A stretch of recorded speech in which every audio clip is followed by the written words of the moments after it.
નમસ્કાર વિદ્યાર્થી મિત્રો, એજ્યુટેકનો ચેનલમાં આપનું સ્વાગત છે।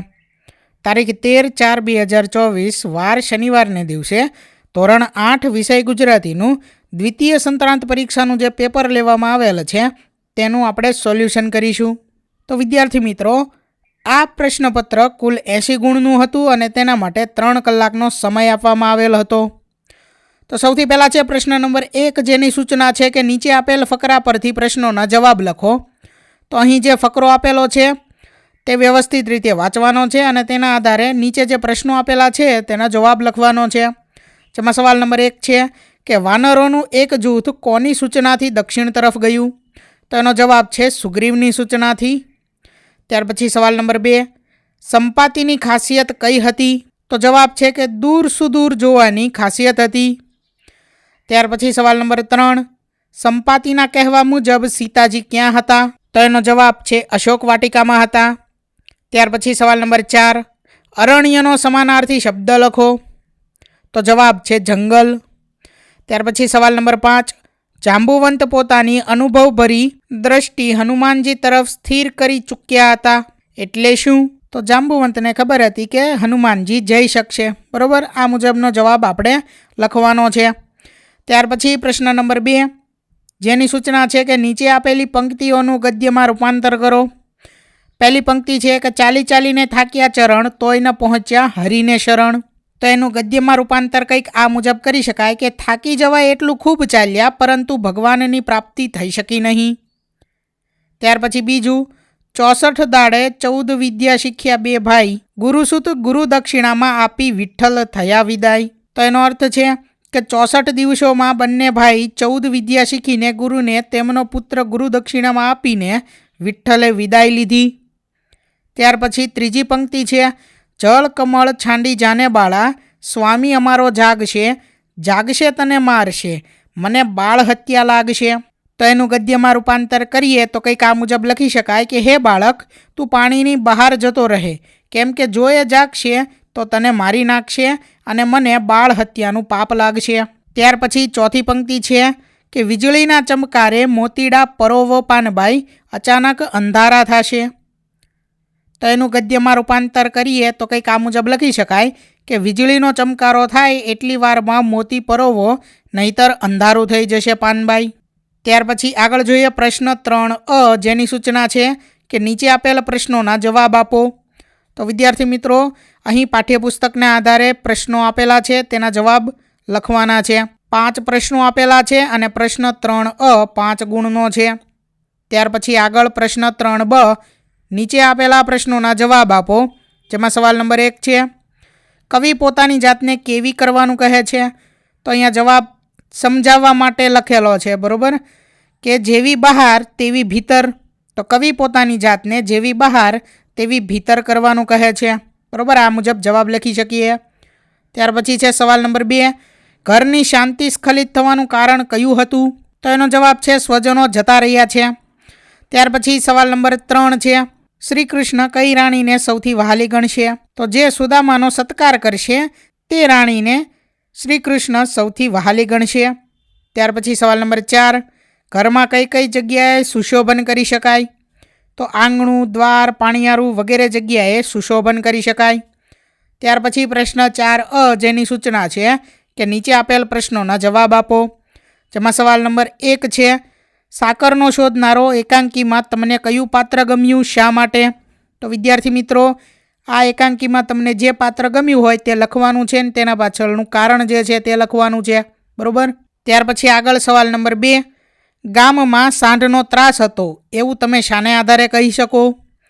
ત્યાર પછી સવાલ નંબર 3 છે કે અનન્યા રજાઓમાં શું શું કરવાની વાત કરે છે? તો આ પાઠ્યપુસ્તકને આધારે પ્રશ્નો પૂછેલા છે જેનો જવાબ તમારે લખવાનો છે, બરાબર। ત્યાર પછી છે પ્રશ્ન 4 જેની સૂચના છે કે નીચે આપેલ પ્રશ્નોના જવાબ આપો। તો અહીં પણ 3 પ્રશ્નો પૂછેલા છે જેના જવાબ તમારે લખવાના છે। પ્રશ્ન 4 6 ગુણનો છે। ત્યાર પછી આગળ પ્રશ્ન 5 જેની સૂચના છે કે નીચે આપેલ પ્રશ્નોના વિગતે જવાબ આપો।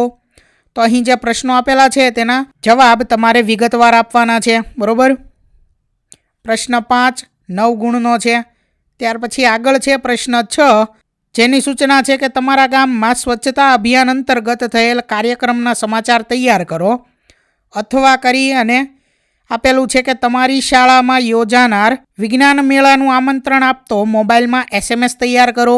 તો આ બંનેમાંથી કોઈ પણ એક તમારે લખવાનો છે.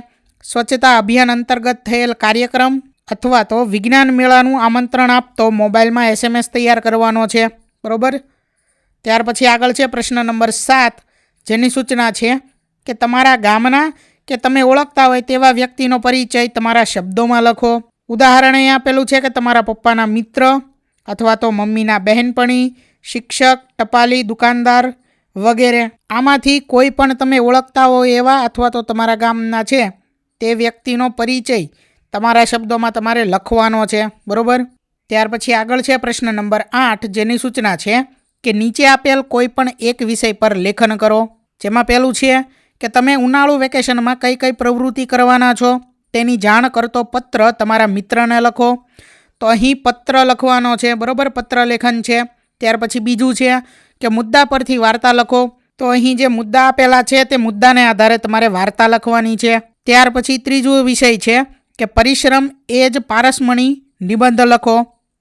તો અહીં છે પત્ર, ત્યાર પછી છે વાર્તા અને પછી નિબંધ. આ ત્રણમાંથી કોઈ પણ એક વિષય પર તમારે લેખન કરવાનું છે.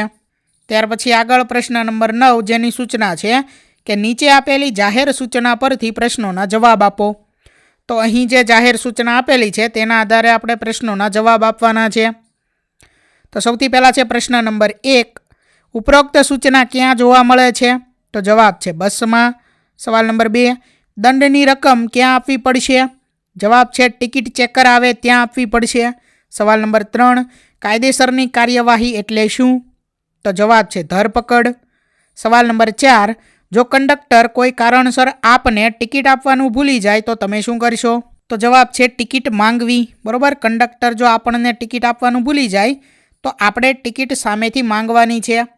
ત્યાર પછી સવાલ નંબર 5, મુસાફરી બાદ ટિકિટ શા માટે ફાડી નાખવી જોઈએ? તો જવાબ છે બીજી વખત ઉપયોગ ન થાય તે માટે મુસાફરી બાદ ટિકિટ ફાડી નાખવી જોઈએ. ત્યાર પછી છે પ્રશ્ન નંબર 10, જેની સૂચના છે કે નીચે આપેલા પ્રશ્નોના સૂચના મુજબ જવાબ આપો. જેમાં પહેલું છે હાથ, એમાં તત્સમ શબ્દ લખવાનો છે તો જવાબ થશે હસ્ત. ત્યાર પછી બીજું, અહીં કેટલાક શબ્દો આપેલા છે તેને શબ્દકોશના ક્રમમાં ગોઠવવાના છે. તો સૌથી પહેલો શબ્દ આવશે અજગર, ત્યાર પછી અનન્યા, ત્યાર પછી અનાયા, ત્યાર પછી અરવ અને છેલ્લો શબ્દ આવશે આગગાડી. ત્રીજું છે સુધારૂપિણી, જોડણી સુધારવાની છે તો અહીં જોડણી થશે ક્ષુધારૂપિણી. ત્યાર પછી ચોથો સવાલ, વિપત પડે ન વલખીએ રેખાંકિત શબ્દનો સમાનાર્થી શબ્દ લખો. એટલે અહીં જે શબ્દ નીચે રેખા કરેલી છે વિપત શબ્દ, તેનો સમાનાર્થી શબ્દ લખવાનો છે. શું થશે? મુશ્કેલી.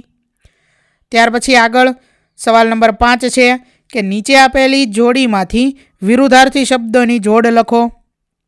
તો અહીં A, B, C અને D આ 4 વિકલ્પ આપેલા છે. એમાંથી આપણે વિરુદ્ધાર્થી શબ્દની જે જોડ છે તે લખવાની છે. તો એનો જવાબ થશે વિકલ્પ A, ઉગવું. તો એનો વિરુદ્ધાર્થી શબ્દ થશે આથમવું. ત્યાર પછી છે છઠ્ઠો સવાલ, પોતાની જાતને સુધારવી તે શબ્દ સમૂહ માટે એક શબ્દ આપો. તો એનો જવાબ થશે આત્મસુધારણા. ત્યાર પછી સવાલ નંબર 7, હાઇકુ કાવ્યમાં કેટલા અક્ષર હોય છે? જવાબ છે 17 અક્ષર. ત્યાર પછી સવાલ નંબર 8, મહેશ લાડવા ખાય છે વાક્યને અકર્મક રૂપે લખો. તો એનો જવાબ છે મહેશ ખાય છે. ત્યાર પછી આગળ જોઈએ પ્રશ્ન નંબર 11, જેની સૂચના છે કે નીચે આપેલા પ્રશ્નોના સૂચના મુજબ જવાબ લખો. જેમાં પહેલો સવાલ છે કે વાક્યનો પ્રકાર ઓળખાવો. એટલે કે અહીં જે વાક્ય આપેલું છે તે સાદું વાક્ય છે, સંયુક્ત છે, મિક્સ કે સંકુલ વાક્ય છે, તે આપણે જવાબ તરીકે લખવાનું છે. તો વાક્ય છે મહેમાનો માટે ખુરશીની વ્યવસ્થા રખાઈ છે પણ તેઓ નીચે બેસવાનો આગ્રહ રાખે છે. તો જવાબ છે સંયુક્ત વાક્ય. ત્યાર પછી બીજું, નીચે આપેલ વાક્યમાં રેખાંકિત પદનો સમાસ ઓળખાવો. અહીં વાક્ય છે મનુષ્યનું શરીર હાડ માંસનું બનેલું છે.